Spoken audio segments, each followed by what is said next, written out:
Rwanda, bakunzi ba Abayisenga Samuel, bakunzi b'umusaraba, ndabashuhuje mu izina ry'umwami wacu Yesu Kristo. Amahoro n'imigisha biva ku Mana bibane namwe.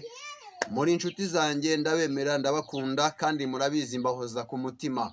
Rero tugarutse mu mavuta mashya cyangwa mu maraso mashya, turimo dushima Imana imirimo n'ibitangaza yagiye ikora ku buzima bwanjye, mu mibereho yanjye. Imana yarigaragaje, ndayibona, nabonye neza y'Imana, nabonye gukora kw'Imana. Murabona nanakeye, n'agasura kakeye. Rero nshuti bavandimwe, mwihangane, nari maze igihe kinini nakora ibiganiro, ariko si impamvu zindi, nari mugiye mu bijyanye n'umuhango w'ubukwe, mariage civil. Habayeho gufata irembo, habaho na mariage civil cyangwa se kujya gutera igikumwe. Rero ndabashuhuje mu izina ry'umwami wacu Yesu Kristo wa Nazareti. Ni Samuel ugarutse. Ubu ngarutse nari separe, ngarutse ndi mariye mu buryo bw'amategeko. Ubu rero tuvugana, Imana yakoze igitangaza, irembo rirafatwa, umurenge urakogwa. Ejo ku itariki 26 nibwo nari mfite umurenge, nibwo navuye mu murenge. Nabonye imirimo y'Imana, Imana yarigaragaje, Imana yaritamuruye.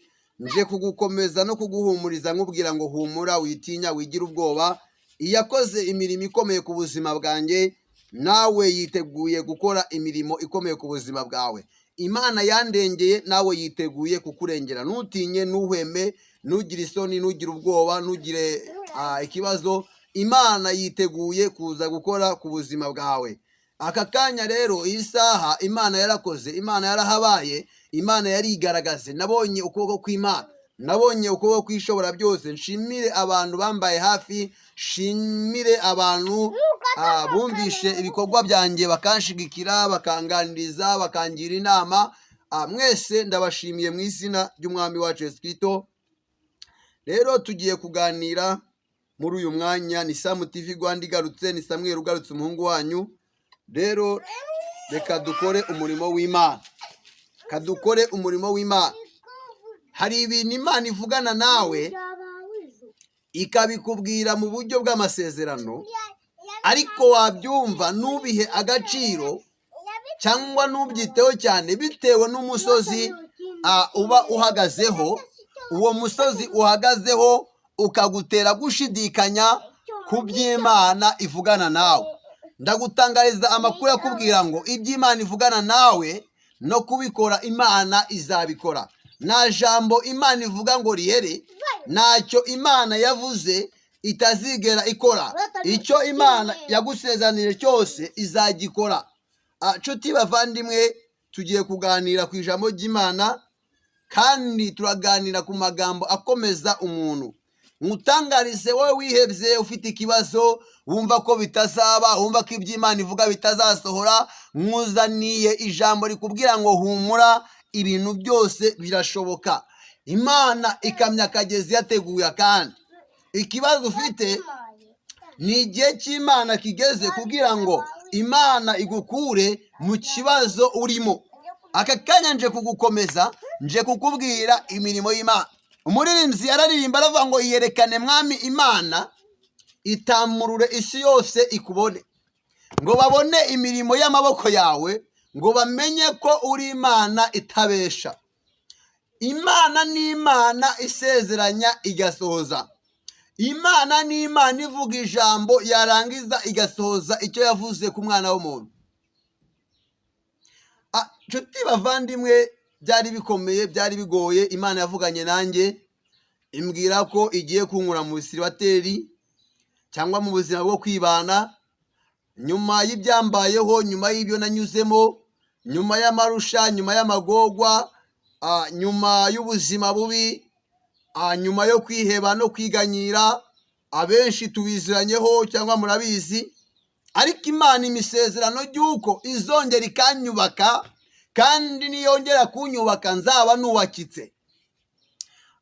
Izi ni episode z'ubuhamya cyangwa z'ibiganiro, ariko nzi ko Imana ivuga yarangiza igasohoza.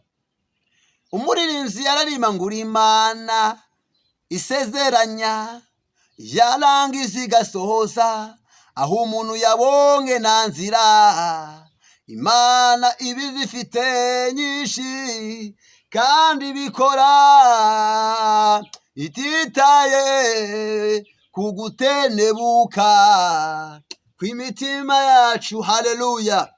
Imana ishimwe cyane. Imana yarahabaye. Imana yajyaga ivugana nanjye ndi mu gahinda, ndi mu mubabaro, ndi mu bwihebe. Yavugana nanjye ati ndagutabaye. Umuhanuzi yamanurira mu mutima nkavuga ngo vuga uvuye aho. Kubera iki?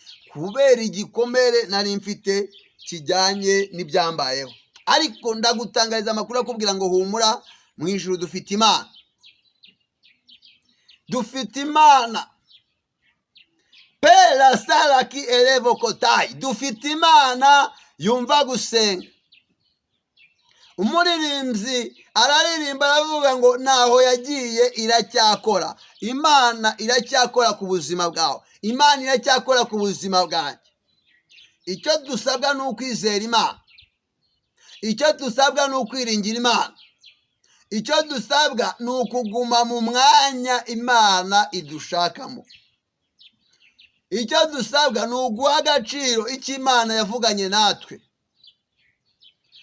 Umuririmbyi yararimba aravuga ngo nta jambo Imana yavuze ngo rihere.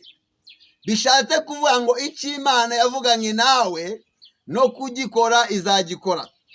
Icyo Imana yagambiriye ku buzima bwawe no kugisohoza izagisohoza. Witinya, wikiheba, wicika intege, wirambirwa, witenebuka. Mu ijuru dufite Imana. Dufite Imana yumva gusenga. Dufite Imana ihindura amateka y'umuntu agahinduka. Dufite Imana ihishura ibishwe igasobanura ibidasobanutse. Dufite Imana ijya ihindura amateka y'umuntu agahinduka. Dufite Imana ivuga ijambo aho abantu bavuze amajambo. Hari amagambo bavuze ku buzima bwawe, ariko nkutangarize amakuru akubwira ngo hari Imana igiye kuvuga ijambo ku buzima bwawe. Ikigusaba ni ukuyizera ukayiringira. Kandi Imana niza abantu bazabimenya.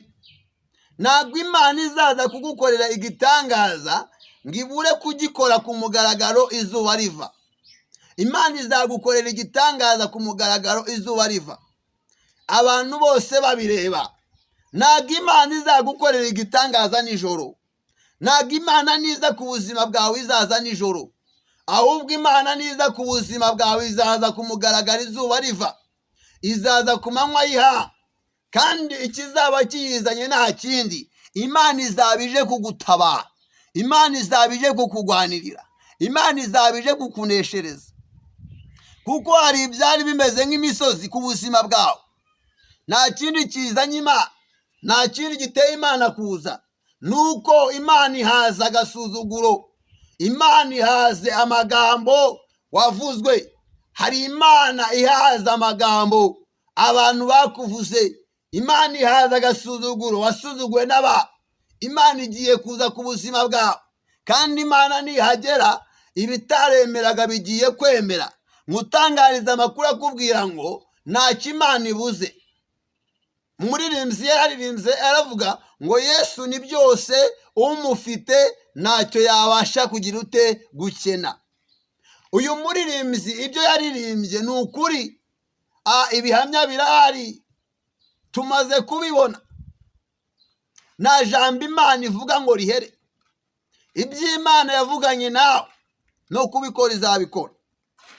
Icya mbere ni ukumenya, ugasobanukirwa, ukamenya ngo mbese ibyo nabwiwe havuze iki?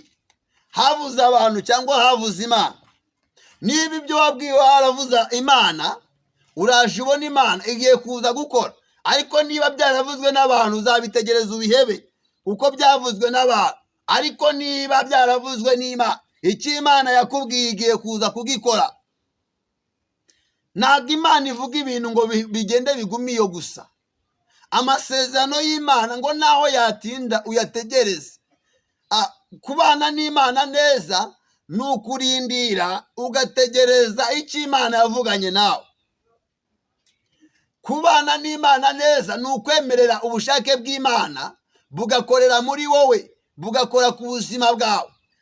Kwemerera Imana ukayiha ubuturo mu mutima wawe, Imana igatura muri wowe, ubundi ikaza igakwana nawe.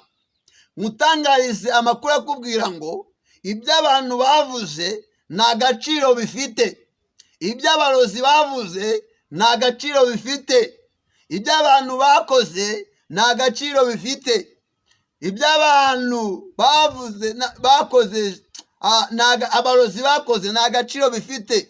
Igifite agaciro ni icyo Imana yavuze ku buzima bwawe, igifite agaciro ni icyo Imana yakoze ku buzima bwawe, kuko ngo iyo yakoze biriya izakora n'ibindi. Hari ibyo Imana yakoze ku buzima bwawe, hari ibyo Imana yavuganye nawe, hari ibyo Imana yagambiriye ku buzima bwawe. Ibyo byose Imana yagambiriye, dushingiye ko hari ibyo uzi Imana yakoze, ibyo nibyo bizatera Imana kuza gukora n'ibindi. Kandi niduhumure, mu ijuru dufite Imana, Imana yumva gusenga, Imana ivuganira umuntu atakabasha kwivuganira, Imana ifata umuntu ikamugeza atabasha kwigeza, Imana ikura ku cyavu ikicaza n'ibikomangoma, Imana yambika umuntu akambara nk'ikigori, Imana igabura umushonje akajya agahaga, Imana igaburira umushonje akazana nyakubahwa. Mu ijuru dufite Imana, dufite Imana itari Bayali, dufite Imana itari Dagoni, dufite Imana itari Ryangombe, itari Nyabingi, itari Ashera, oya si Sekamana, oya ni Imana nyamana. Iyavuganye nawe, ese yaba yaravuganye nawe? Ese hari icyo uzi wavuganye n'Imana? Hari icyo uzi Imana yagusezeranije? Niba hari icyo uzi Imana yagusezeranije, mutangariza amakuru akubwira ngo kigiye gusohora. Icyo Imana yavuganye nawe kigiye gusohora, icyo Imana yakubwiye kigiye gusohora. Harasi elevo kotayi, icyo Imana yavuze ku buzima bwawe, niba uzi ko ari Imana yavuze, Imana igiye kuza gukora ku mugaragaro wose babireba. Imana igiye kuza gukora ibyo yavuganye nawe. Ese witeguye kwakira ineza y'Imana? Witeguye kwakira kugira neza kw'Imana? Witeguye kwakira kurengerwa n'Imana? Witeguye kwakira gutabarwa n'Imana? Imana igiye kuza ku buzima bwawe, kandi ngo azaza ntazatinda. Niko umuririmbyi yaririmbye ngo ibyo yagusezeranije no kubikora azabikora. Ntabwo tugomba kugira ubwoba. Mu ijuru dufite Imana, dufite Imana itari Bayali, dufite Imana itari Dagoni, dufite Imana itari Ashera, dufite Imana nyamana. Ni Imana ivuga ijambo abantu bavuze amajambo, ni Imana ikora abantu bakoze byinshi, ariko ikora kimwe gusa, ikemeza isi yose. Imana yarahabaye rero, inkorera igitangaza. Njya gufata irembo biremera bararima, njya mu murenge birakunda. Ubu ndi umugabo wo guhamya Kristo mu buryo bw'amategeko. Igisigaye ni ugutegereza uburyo bw'imyizerere, uburyo bw'imiryango, byose bikarangira bikagenda neza. Rero bivuze iki? Bivuze ngo umurenge warangiye, ubukwe buri imbere. Igihe cy'ubukwe nikigera ngo nzabibamenyesha. Ntabwo bizaba nk'ibi by'umurenge, ntabwo bizaba nk'ibi by'irembo, nzabibamenyesha, ariko ndi kubateguza. Narinje nkubwira ngo mu ijuru dufite Imana, dufite Imana ikora abantu bananiwe, dufite Imana ijya ifata umuntu akagenda agasoroma ibibabi cyangwa ibikori, akizera ko azabona amafaranga ashingiye ko Imana yavuganye nawe ko imuhaye amafaranga, kandi ayo akeneye akazayabona. Imana ijya yiyeranje igakora uko ishoboye kose, igashaka buryo ki yasubiza umwana w'umuntu. Bivuze ngo Imana ntabwo izabura inyuza igisubizo cyawe, ntabwo Imana izaburaho inyuza ibyo yagusezeranije ngo ubibone, ntabwo Imana izabura uyikoresha ku buzima bwawe. Imana ifite gahunda ikomeye ku buzima bwawe. Hari ibyo Imana yagusezeranije, hari ibyo Imana yaguteguriye, hari n'iby'aka kanya irimo irategura. Reka dusome Zaburi ya 12 umurongo waho wa 6 twumva icyo hatubwira. Haratubwira ngo kubwo kunyagwa k'umunyamibabaro, kubwo gusuhuza umutima k'umukene, ngo nonaha ndahaguruka, niko Uwiteka avuga. Umva uko hakubwiye. Zaburi ya 12 umurongo wa 6 ngo kubwo kunyagwa k'umunyamubabaro, kubwo gusuhuza umutima k'umukene, ngo nonaha ndahaguruka, ngo ndashira mu mahoro uwo bacurira ingoni. Bivuze ngo waranyazwe kubwo kunyagwa kwawe, wowe munyamubabaro. Imana igiye guhaguruka ku buzima bwawe. Iyo Imana ihagurutse itegura n'ingabo zo kukugwanirira. Iyo Imana ije hari ibintu byinshi byibwiriza bikava ku buzima bwawe. Hari ibitemeraga byemera. Hari ibintu bigenda ari uko byumvishe ko Imana ije. Ibyo byanze kugenda rero, ndagutangariza amakuru ko byategereje Imana, kandi Imana igiye kubyitaba. Kuko bishaka kubona Imana ukorera. Kuko bashaka kubona Imana ukorera, Imana igiye kuza. Kubera kunyagwa k'umunyamubabaro, ibyo bigiye gutera Imana guhaguruka. Pera saraki elevokotai. Kandi Imana nihaguruka neza, izakora icyo yagambiriye gukora ku buzima bwawe. Imana igiye guhaguruka ku buzima bwawe. Haratubwiye ngo kubwo kunyagwa k'umunyamibabaro no gusuhuza umutima k'umukene, ngo nonaha ndahaguruka. Arahagurutswa n'iki? Ngo araza gushira mu mahoro uwo bacurira inkoni. Ni ukuvuga ngo uwo bacurira inkoni araza kumushyira mu mahoro. Bivuze ngo abavuga ngo ntacyo uzimarira, abavuga ngo ntacyo uzigezaho, Imana igiye guhaguruka ku buzima bwawe. Nimara guhaguruka iguteza indi ntambwe, ikuzamura, iguhesha agaciro, kandi ntabwo izakora itabanje kubigaragaza. Imana ivuganira nawe mu buryo bw'ibanga, ariko iyo ije gukora ibikora ku mugaragaro izuba riva.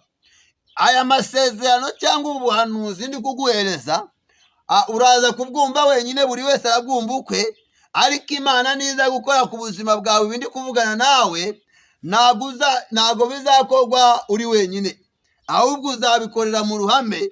Abantu benshi babone ko usenga Imana, babone gukorera Imana. Haleluya. Kubwo kunyagwa k'umunyamubabaro, kubwo gusuhuza umutima k'umukene, nonaha ndahaguruka, niko Uwiteka avuga. Uwiteka avuganye nawe ngo agiye guhaguruka. Kubwo kunyagwa kwawe, wowe munyamubabaro, wowe ubabajwe n'ibyo ubona, wowe ubabajwe n'ibyo wumva, Uwiteka agiye guhaguruka. Avuganye nawe ngo agiye guhaguruka, kandi nta kindi kimuhagurutsa. Arahagurutswa no kuza kukurengera, arahagurutswa no kuza kukuvuganira. Agiye guhaguruka, kandi ubwo arahaguruka araza kugira icyo yikorera. Nshuti bavandimwe, bakunzi ba Sam TV Rwanda, bakunzi banjye, nshuti mwebwe mudahwema kudukurikira umunsi ku munsi, ndababwira ngo mu ijuru hari Imana, kandi ije gukora ku buzima bwawe. Hari Imana ihagurutse kubera wowe. Kubw'ikibazo cyawe Imana irahagurutse, kandi nta kindi kihagurukije, ije kugushyira mu mahoro. Kubera ko wabuze amahoro, wabuze uwakurengera, waratatse ubura uwagutabara, ariko hari Imana ije kugutabara. Hari Imana ije kukurengera, hari Imana ije kukugirira neza. Icyo usabwa ni ukwizera ko Imana ije ku buzima bwawe.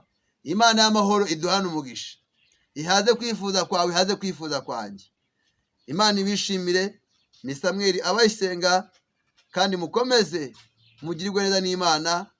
Reka twizere ko Imana ije gukora. Wowe ubabaye, wowe ufite ibibazo, wowe urwaye, wowe byayobeye, wowe byacanze, iri jambo riraguhumuriza. Wumve ko Imana ije ku buzima bwawe, kandi nta kindi kiyizanye, izanywe no kukurengera. Imana y'amahoro ibishimire, kandi duhana umugisha. Ndabakunda muri inshuti zanjye. Shalomo, shalomo, shalomo, shalomo, shalomo.